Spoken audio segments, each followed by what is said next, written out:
So this is actually not part of any chapter. It's me kind of lecturing off the top of my head, and this is about the social construction of sex. That is, the textbook actually has then a unit on sexuality, but mostly focuses on sexual orientation and on homophobia, transphobia, etc. I do include that in this lecture, but I kind of talk then at how we conceptualize sex in the first place and how that plays into how we act and understand the world.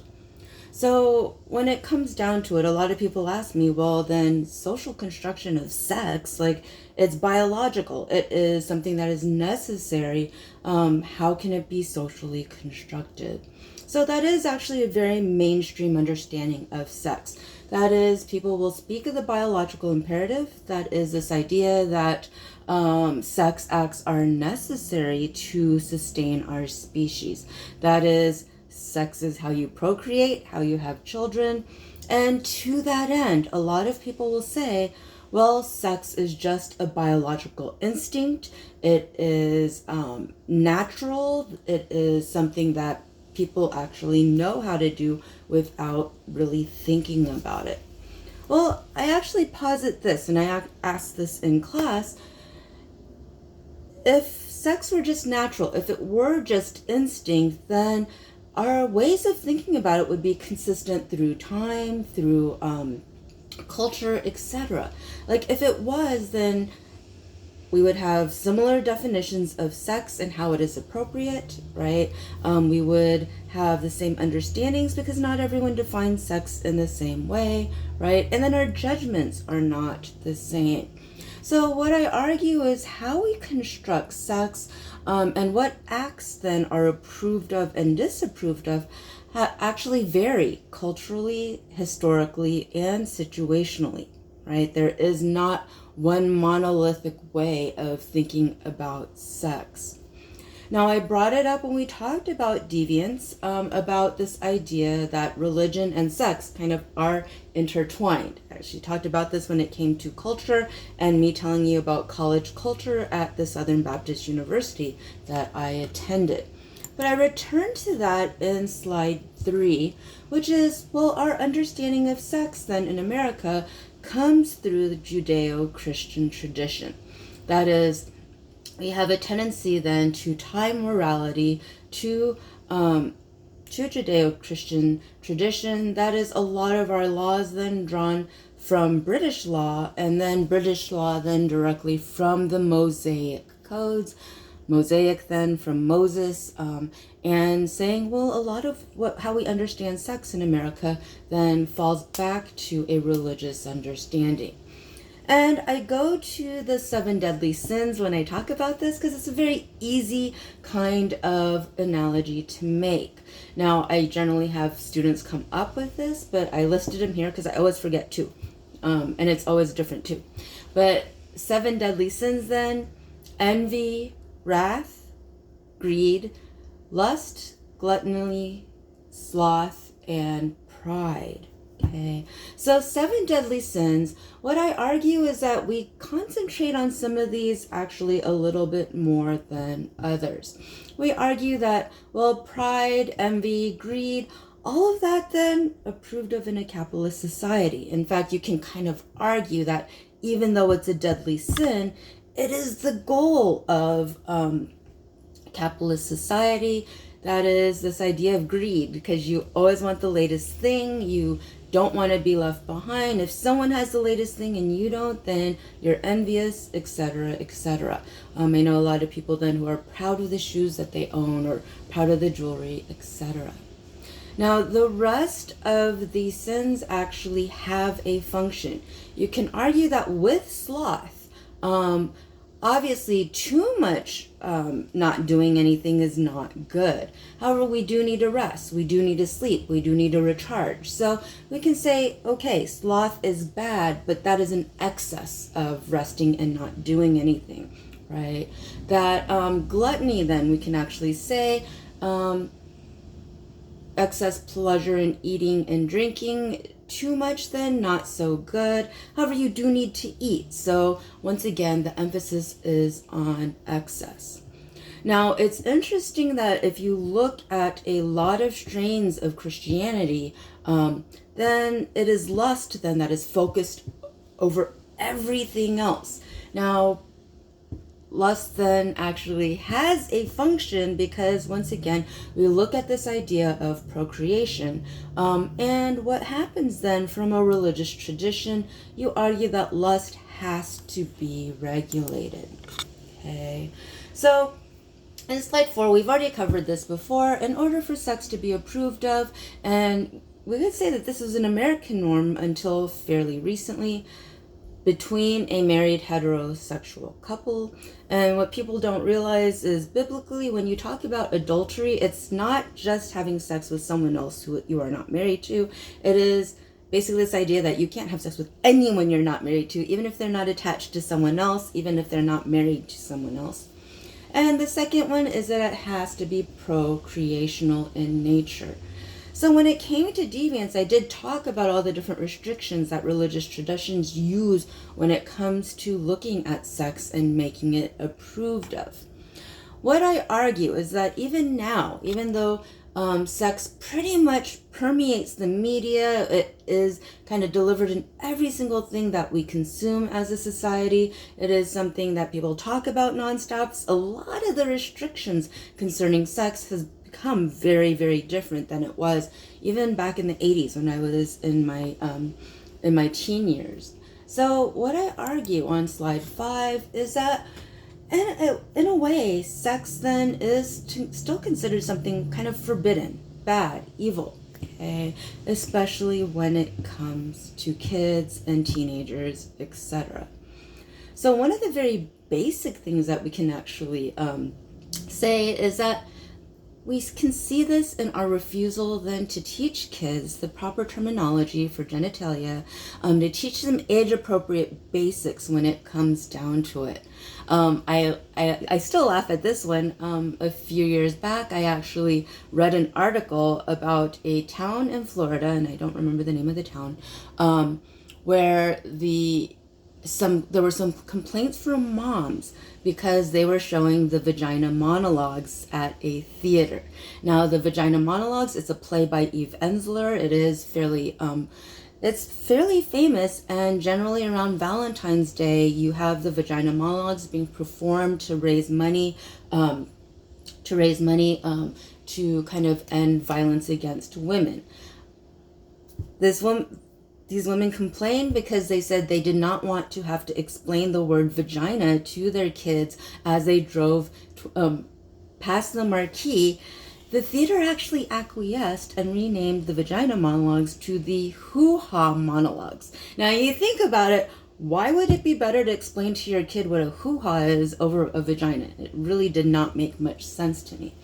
But you can think about all the different things that we teach kids to call their genitalia that are not proper words.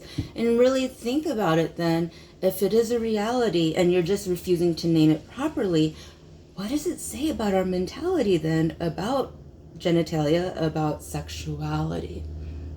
The second thing, and it is actually getting a little bit better, especially with social media, is that America still has huge hangups about public breastfeeding, right? That when it comes down to it, you are feeding a baby. And for those of you who don't know much about babies, when you have a newborn or an infant, there's nothing you can do about the screaming unless you feed your baby, because they need to eat about every 3 hours and it is an immediate need. Now, if you breastfeed, it's very convenient. You don't have to have bottles, formula, anything. You just pretty much need your body. However, America still stigmatized public breastfeeding. I think most of you know that up until recently on Facebook, you could actually post all sorts of sexualized images of breasts. But if it was breastfeeding, then it would actually be deleted by Facebook as kind of violating community codes. That's relaxed somehow, but when it comes to being in public still, you find in a lot of areas still you get the weird looks. You have people telling you to go to the bathroom, which is illegal in New York State. You cannot tell someone to go to the bathroom to feed their babies. And we have essentially said it's breastfeeding. We're feeding a child. However, breasts are sexualized enough that we think of it as something that should be hidden and not seen. And the third thing I bring up are purity balls. Now, every time I say this in class, people start giggling, and wrong kind of balls. We're talking about the kind that is like a big party, a gala, etc. So purity balls, primarily then you see this in the South, and it happens mostly in evangelical Christian communities.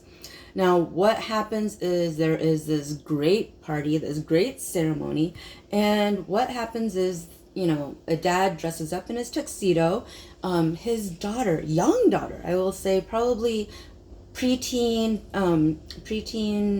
early teen years, and they have a ceremony where the daughter dresses up in a white frilly dress. They kind of walk down an aisle together, go up to the front, and then both of them sign a pledge. The dad pledges to protect the little girl's virginity until she gets married.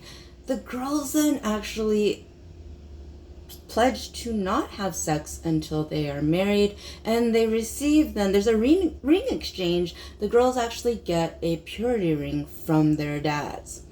I included a link there so you can see the images. For a lot of people, they are a little bit disturbing because you have a man and a young girl at the altar. And what I found is that in many cases, these girls are actually ignorant about what sex is. No one explained to them what sex was, and they didn't really know what they were pledging. They just knew they got a big party, they got a pretty white dress, and they got jewelry, right? What happens with casting sex as something still deviant or evil, or something that needs to be protected, by your dad, which is a very weird thought if you think about it really deeply, is that essentially you are creating a situation where a lot of girls, especially growing up in conservative Christian communities, where they kind of are taught this ambivalence about sex, right? It is something still shameful, something that needs to be very public. What we see is that there's still stigma attached. What happens in this case is, like I said, it is pretty much everywhere. You can look at, even if you watch any teen show on Netflix, then sex is everywhere. However, when it comes to an official basis, what we find in Slide 6 is actually fairly disturbing. So I talk about sex ed and how each state handles it. There's no federal law about sex ed. It is done state by state. So what happens is only 18 states require sex ed to include information about contraception.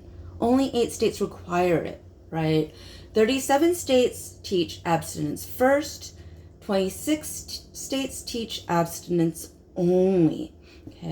Now, so people will say 37 states teaching abstinence first makes sense to a lot of people, but you add that to the fact that only 18 are required to teach contraception, and that 26 states teach abstinence only. You are looking at a situation that there is an information gap.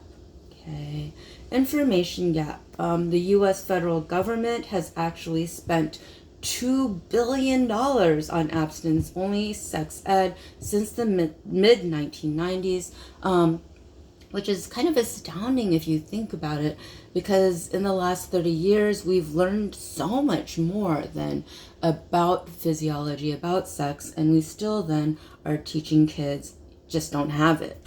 And it's not a surprise that the states that have abstinence only also have higher rates of teen pregnancy and higher rates of teen STDs. It's kind of interesting because I talked to an OBGYN in Rochester, and what she says is that there are syphilis outbreaks in a lot of suburbs of Rochester, and she finds that a lot of it then is linked to a lack of emphasis on contraception, etc. So how is this all related to how we conceptualize sex? I get kind of abstract here, and hopefully you follow with me. And I know I can't answer any questions here on YouTube.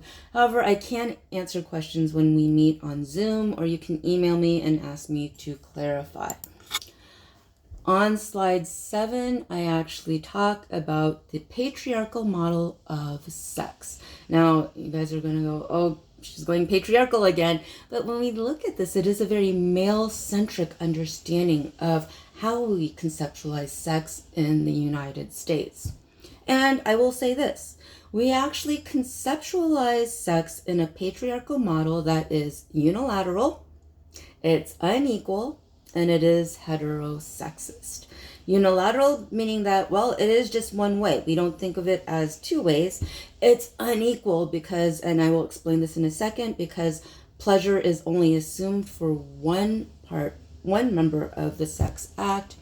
And it's heterosexist because the assumption is then that there is a male and female model. Okay. And I will say we are still in mainstream America, still kind of limited to this idea of monogamy in a lot of cases, and that there are only two people involved in any sex act. Why does this sound weird that I'm calling it the patriarchal model? Because this is probably how you were taught about sex. That we are taught that this model is based in biology, that when it comes down to male sexual behavior, a lot of it then is attributed to, well, men just want to make babies, they want to procreate, etc. We are taught that this is the norm. We aren't taught any alternatives. So when I start teaching about the alternatives, people kind of stop and go, oh, wait, I never thought of it that way. So what is this patriarchal model? Like I said, it is what we are taught in the mainstream, and it is very much this understanding then that we basically don't have any other way of conceptualizing it. So sex takes place between two individuals. I said then unilateral and unequal, because what we think of then is an active participant and a passive participant. Okay, so active participant, and we say heterosexist model because it is assumed that the active one is the male, and this goes along with everything else in patriarchy. And we tend not to conceptualize sex as anything other than, insert tab A into slot B, right? So I actually say envisioned as the inserter. The dangerous part of this is that it is assumed that this active participant actually gets pleasure from the sex act. There's no question about it. There is no ambiguity about it. We assume that if you are a guy and you are having sex, then you are going to have pleasure from it. Now, the passive participant, and once again, patriarchal, so generally it is the woman who is understood in this case, is envisioned as a receptor, right? Inserter receptor. And the thing that's very dangerous is that pleasure is not considered in the act for the person who is the passive partner. Okay, so because we conceptualize pleasure as unilateral in a sexual act, the passive participant could be anything because we don't actually think about what they're experiencing at the time. So in the best case scenario, they are experiencing pleasure too. However, they can also be completely ambivalent about it. And when you really don't care about the pleasure experienced by someone who is having sex, then they could actually be unconscious. And that's utterly reprehensible. You guys know my feelings on this one. It should be as disgusting as talking about necrophilia when you are considering having sex with someone who is unconscious. Okay.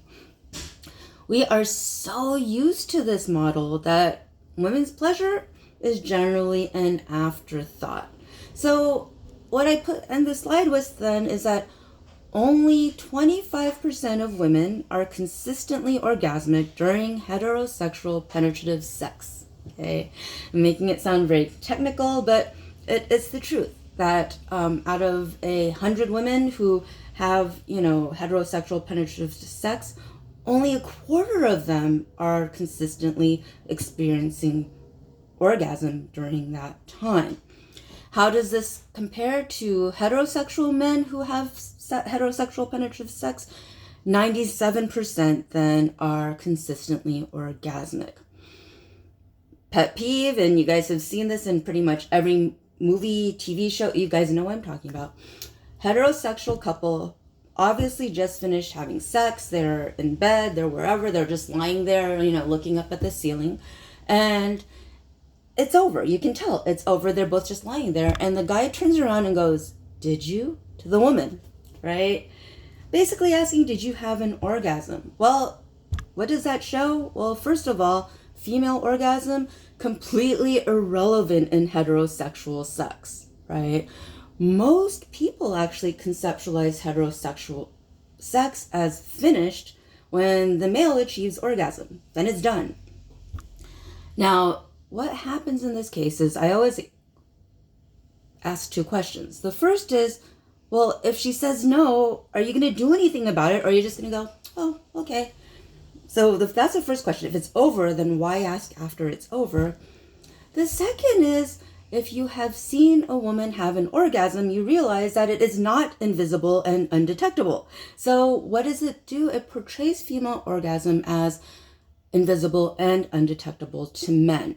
In fact, what you see, and you've seen this from a lot of men on when arguing about sex, is they just argue that women don't like sex at all, that the female orgasm doesn't exist, etc., etc. Think of how patriarchal that is, right? It is basically this idea that if you are a straight man and the woman you are having sex with never has an orgasm, then somehow it's that women don't like sex, rather than, well, you are not doing it right. Okay, so I'm going to end my rant right here, and when I start up again, I'm going to start talking about the feminist model of sex, which I think should probably make more sense to a lot more people.